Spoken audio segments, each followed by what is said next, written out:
A rendition of John Lennon's Imagine at the Occupy Wall Street encampment in downtown New York. This is Democracy Now!, democracynow.org, The War and Peace Report. I'm Amy Goodman. Yes, it's day 10 of the Occupy Wall Street campaign. On Saturday, more than 80 protesters were arrested as hundreds took part in yet another march to Wall Street. The New York Police Department used nets and physical force to break up the crowds.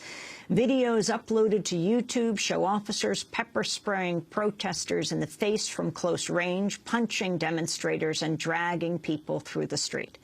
Since Saturday, September 17th, thousands, inspired by popular uprisings from Spain to the Arab Spring, gathered near Wall Street to decry corporate greed. On Sunday, protesters issued a communique calling for the resignation of the New York Police Commissioner Raymond Kelly and a dialogue with Mayor Michael Bloomberg. Ryan Devereaux and John Gerberg of Democracy Now! Were in the streets talking to people about what took place. There were some arrests down in the Wall Street area, including someone from the media team around 5th Avenue and 12th Street. There was a mass arrest. As many as 100, perhaps around 100, were taken in police vans, in city buses, and then those who remained came down. There were reports of pepper spray being used, people being dragged around on the ground by their hair. The witness reports are still coming in. My name is Yell. This one police officer had whipped out his mace and sprayed it about a foot away from me and around my area where there were other people. The mace at that point was so close to me that it was dripping down my face, down my chest, all over me. It was ridiculous. I was about maybe 45 to an hour. I was blind for about 45 minutes to an hour. I'm not going anywhere.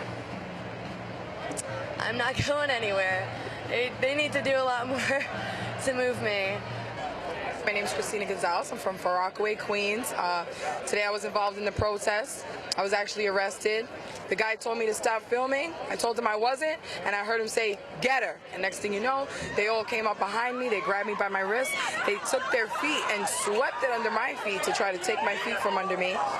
They put the cuffs on really tight. I could not feel my hands, and all I kept doing was screaming, "Please, get these cuffs off of me. Get these cuffs off of me. I cannot breathe. I'm suffocating my hands." We sat inside one of these police vans, 16 of us, for 2.5 hours with the doors closed. We couldn't breathe in there, and there was a man in there who needed medical attention. He had a big, huge laceration on his eyebrow. There were a couple other brothers who had scrapes on their leg, big cuts into their leg, and everybody was just laughing at us. The cops kept circling around. We asked for water, no water. We had our phones. We were sending pictures. We were making phone calls. We even called 911, and 911 said, "You're with the cops. They're there to protect you." And she hung up the phone on me. There's a lot of causes out here, but I think the main thing that we're looking for is that we're human beings, and human beings should come before money. Human beings should come before profit. There's a lot of greed out here, and a lot of people don't have things, and there's a few small people who do have it, and they're keeping it from us. And they got the cops out here to protect them, and they should be out here protecting us, you know? That's why we're out here, because there's injustice going on, and everybody wants to know what's our cause, what's our cause. Listen, this is not just a protest. It's a struggle. It's a fight. It's a war going on, and we're fighting a peaceful war.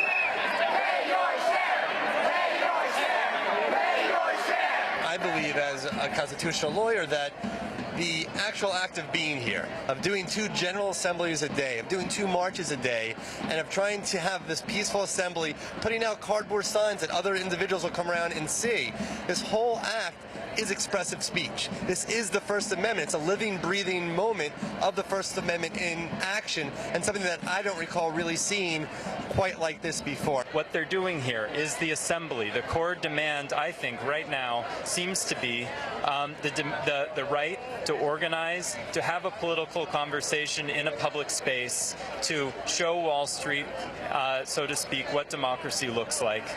That was Nathan Schneider, editor of the website WagingNonviolence.org. He talked about the protest over the last 10 days. This protest began on Saturday with a rally down near Bowling Green and then a march up to a surprise location, which turned out to be Liberty Plaza. Since then, people began spending the night, that first night. Every day since, there have been interactions with the police, generally including arrests. There's been a lot of frustration about media coverage, but what matters more is that this group is learning the skills that are necessary in order to build that kind of coverage and build that kind of presence in the media. My name is Henry James Ferry. The Media Center is it's a varied group. It's made up of people who are live streaming through a handle of Global Revolution. It's made up of people like me who are tweeting from The Other 99. That's my handle, The Other 99. I also have a Facebook account that's putting up the list of our media events at We Are The Other 99.